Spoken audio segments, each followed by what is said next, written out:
Selamat pagi pemirsa, kembali bersama saya Erlen Belami akan menemani Anda selama beberapa menit ke depan dalam program For Your Update hari ini.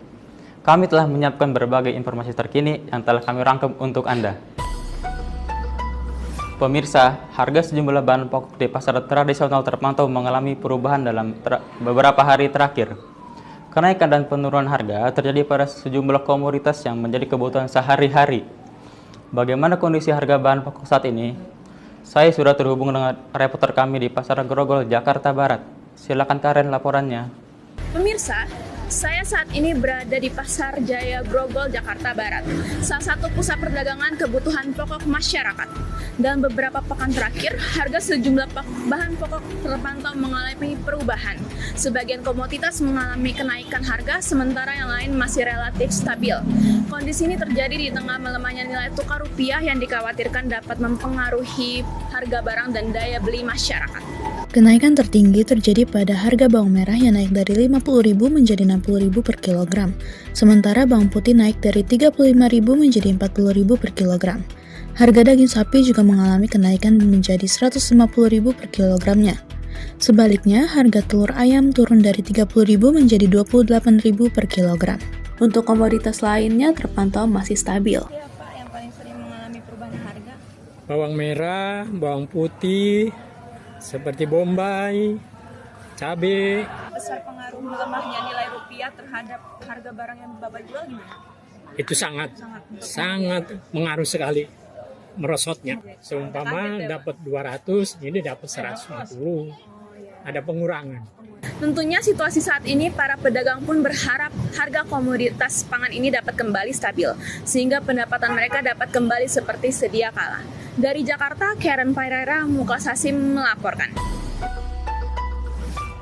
Pemirsa, Batavia Pantai Indah Kapuk 2 menghadirkan pertunjukan water fountain di tepi laut yang spektakuler, dipadu dengan cahaya warna-warni dan alunan musik. Tak hanya menjadi hiburan keluarga, atraksi di malam hari ini berhasil memikat wisatawan yang datang.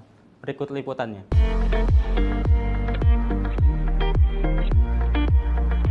Batavia Peak 2 menjadi salah satu destinasi wisata yang ramai dikunjungi masyarakat untuk menikmati suasana tepi laut terutama saat akhir pekan. Kawasan ini menawarkan area waterfront yang nyaman untuk berjalan santai sambil menikmati pemandangan laut dan deretan bangunan yang menjadi ciri khas Batavia Peak 2. Untuk menjelajahi kawasan dengan lebih praktis, pengunjung juga dapat menyewa kendaraan listrik dengan variasi harga mulai dari Rp85.000 hingga Rp270.000. Fasilitas ini menjadi alternatif bagi pengunjung yang ingin menikmati pemandangan tanpa harus berjalan jauh. Setelah berkeliling, pengunjung dapat menikmati berbagai pilihan kuliner yang tersedia di sepanjang kawasan, mulai dari makanan ringan hingga hidangan utama. Menjelang malam, aktivitas pengunjung mulai terpusat di Jembatan Kota Intan. Selain menjadi ikon Batavia Peak 2, jembatan ini juga menjadi salah satu spot favorit karena menawarkan pemandangan kanal dan area waterfront dari ketinggian. Pertunjukan air mancur ini menampilkan semburan air yang bergerak mengikuti irama musik dan dipadukan dengan permainan cahaya. Atraksi ini menjadi salah satu daya tarik utama Batavia Peak 2. Selama pertunjukan berlangsung, banyak pengunjung berhenti untuk menikmati suasana dan mengabadikan momen.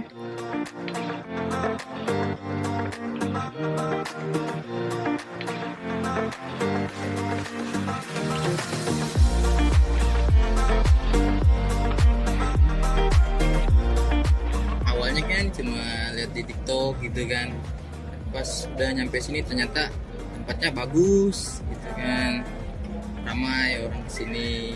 Terus tadi pertunjukan water fountain-nya gimana? Berkesan nggak? Iya, bagus, benar bagus.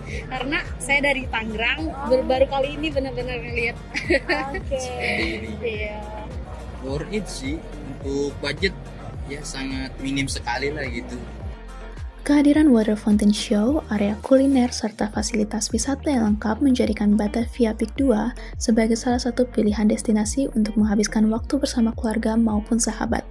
Dari Batavia Peak 2, Jakarta Utara, saya Karen Pereira melaporkan. Pemirsa, kawasan Blok M Jakarta Selatan tak hanya dikenal sebagai pusat aktivitas kaum muda, juga menjadi salah satu destinasi berburu kuliner yang menawarkan beragam pilihan makanan ringan dan berat. Reporter kami, Repasya, saat ini berada di lokasi akan melaporkan keseluruhan berburu kuliner. Silakan Repasya. Baik, terima kasih Rama. Nah, pemirsa, sekarang saya sudah berada di Blok M, Jakarta Selatan, tempat spot-spot kuliner yang beragam dan menarik. Nah, kali ini saya Revasya akan mengajak Anda untuk mengunjungi spot-spot yang cukup viral. Mau tahu ada apa aja? Ikutin terus!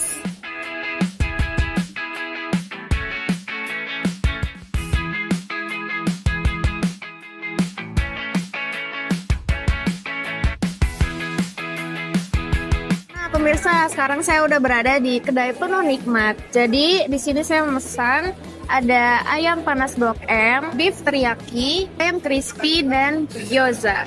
Mari kita cicipi. Wah pemirsa, dagingnya empuk banget, manis, gurih dan nggak bikin enak. Rasa dari ayam panas Blok M ini pedas, cocok banget untuk pecinta pedas. Dan rasanya juga manis, gurih, asap semua ada.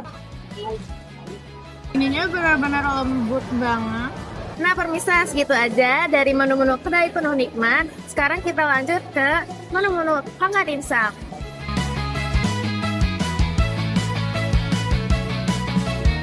Nah, pemirsa, di sini saya udah memesan beberapa makanannya. Siomay ayam, lalu ada pau telur asin, bacang spesial HK, es teh susu. Mari kita makan. Siomay ayamnya benar-benar teksturnya lembut banget. Ya, asinnya pas, rasanya pas.